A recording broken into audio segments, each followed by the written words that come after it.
Movsar. Oh, phone right here.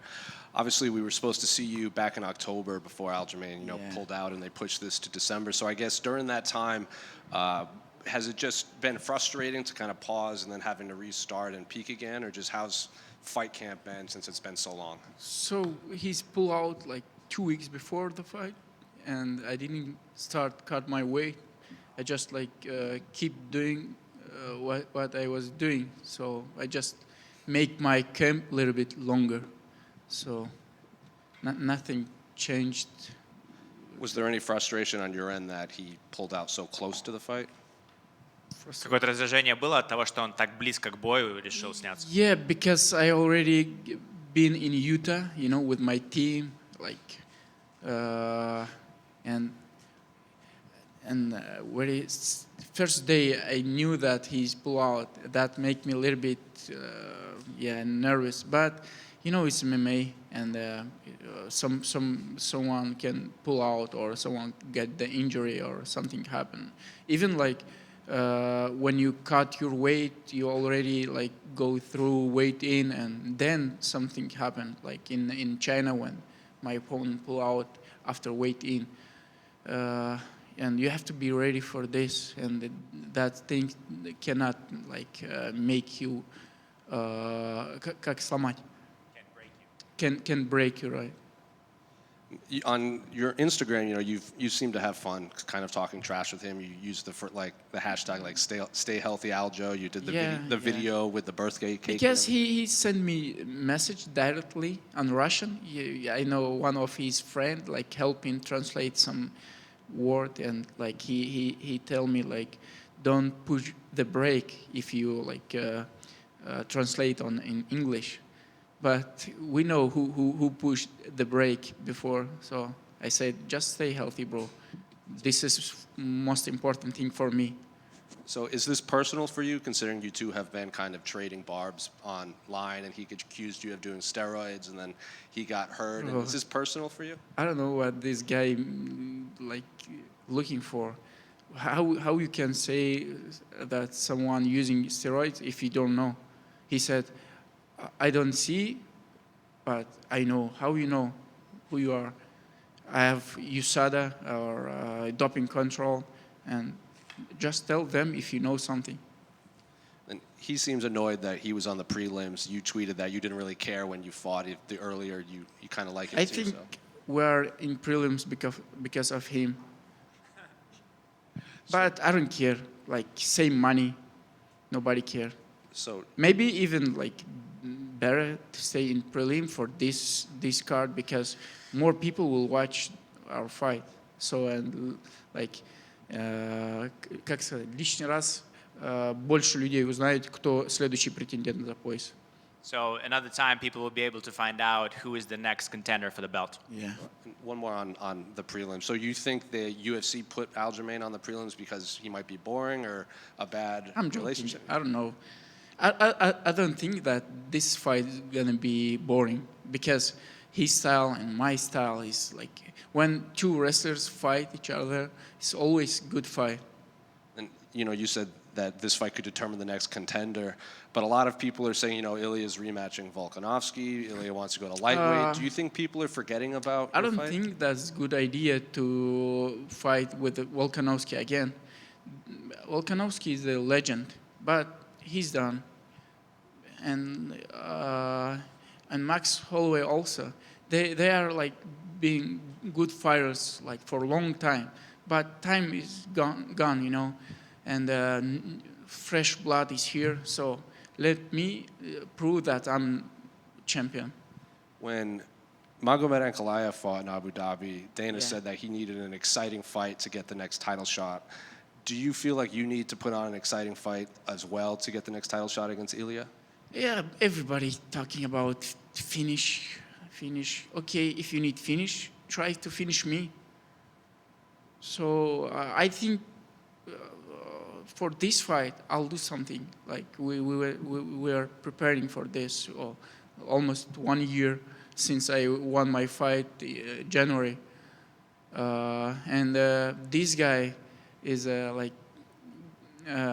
good point to do what I'm trying to do. So And then just last one for me. Can I just get your thoughts on the co-main event between Ian Gary and Shavkat? Of course, I think Shavkat will beat him, but Yengari is not easy guy. So he's good, to stealing the fight.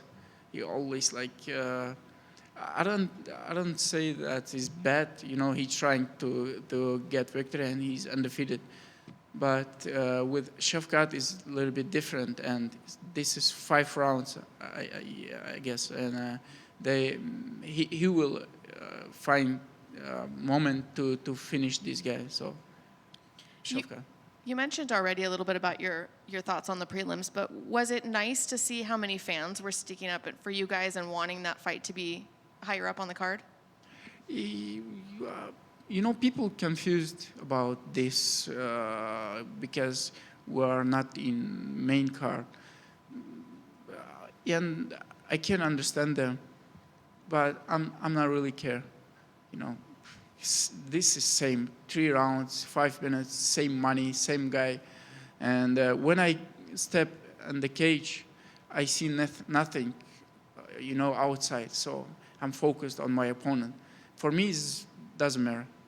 Do you think the fans pay too much attention to the bout order? Do you think, like you're saying, it doesn't matter, so should the fans not worry? Фанатам тоже не стоит думать так сильно о том, в какой порядке бои стоят на карде. For my people, it's not like big difference. They will, как сказать, болеть за меня. They will root for me anyway. Yeah. So even if I fight on the street. Thank you. Movsar right here. We've only seen Aljo fight once at featherweight, but I guess what did you make of it? Did he look like forget that he's fighting you, but did he look like a true featherweight contender to you, or did he look like a bantamweight fighting at featherweight?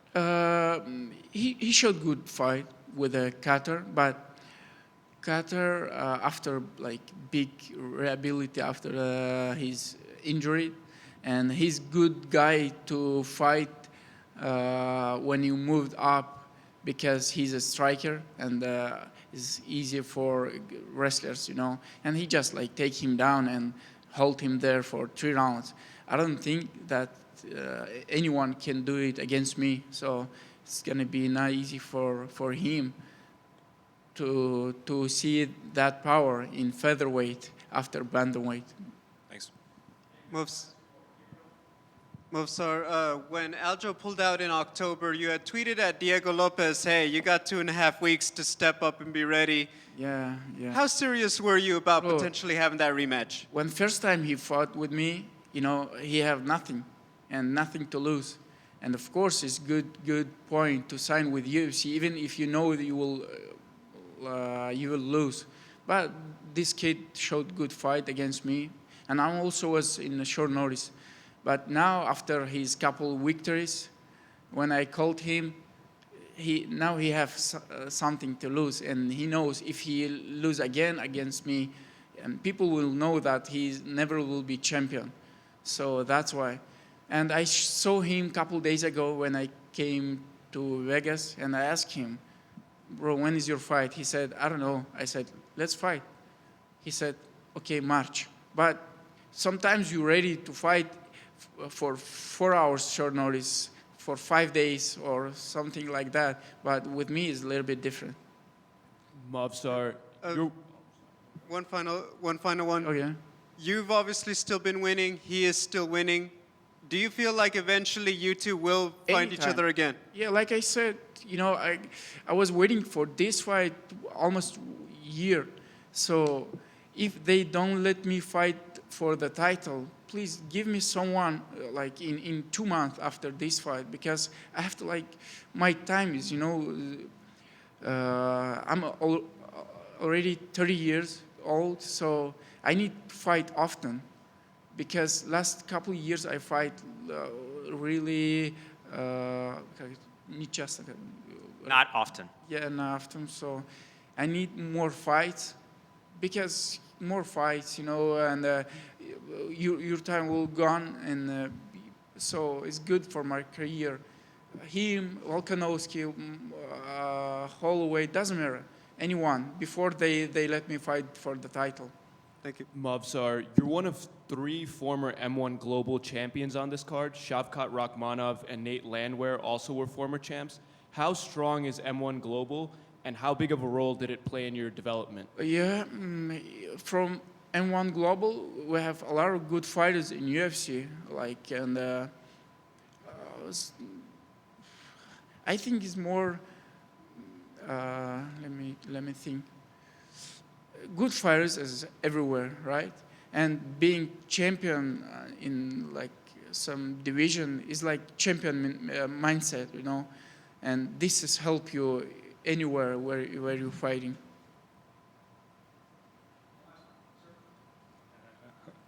Movsar, привет, я здесь. Пару лет назад вы сказали, что Илья Топурия очень удобный и легкий соперник для вас. Сейчас поменялись ваши мнения после его успеха? Сейчас, конечно, он стал менее удобным, но, в принципе, я до сих пор считаю, что это соперник, которого я могу выиграть. И он никогда не дрался с такими, как я. Никогда не дрался с бойцами, кто может оказать настолько большое давление. И просто мне нужно войти в октагон с ним, чтобы доказать это. Я уже устал об этом говорить. A few years ago, you said that Ilia Topuria is a very comfortable, very, very good opponent for yourself. Now, after his success, after his rise, do you think he's still just as comfortable of an opponent? And the answer is now, not as comfortable, of course, because of his success, but I still feel like he's never fought somebody with my pressure, with my type of fight, with my pace. So I think that all we need to do is just come out to the octagon together, and then we'll see who's best. Last question. Топурия живет в Испании и поддерживает близкие отношения в Европе и Грузии. Принимаете ли вы его как реального кавказца, как горца? Topuria lives in Spain, and he has a good relationship with Caucasus and Georgia. Do you think of him as a true Caucasus man? Я и не должен его принимать как кавказца или не кавказца. Если он считает, что он кавказец, ну вот флаг ему в руки. Пусть люди, которые, как тебе сказать, из его стороны, пусть они решают, как он поступает, хорошо или плохо. Я не хочу никого судить. It's not up to me to judge whether he's a true Caucasus man or not a true Caucasus man. It's up to the people from his country. It's up to the people from where he comes from. They can say if he's really one of them or not. It's not up to me to judge anybody, and I don't want to judge anybody on that. And if his people love him like a fighter, if they proud of him, so he deserves it. Если его люди его любят и принимают его как бойца из своей страны, значит, он этого заслуживает. Good.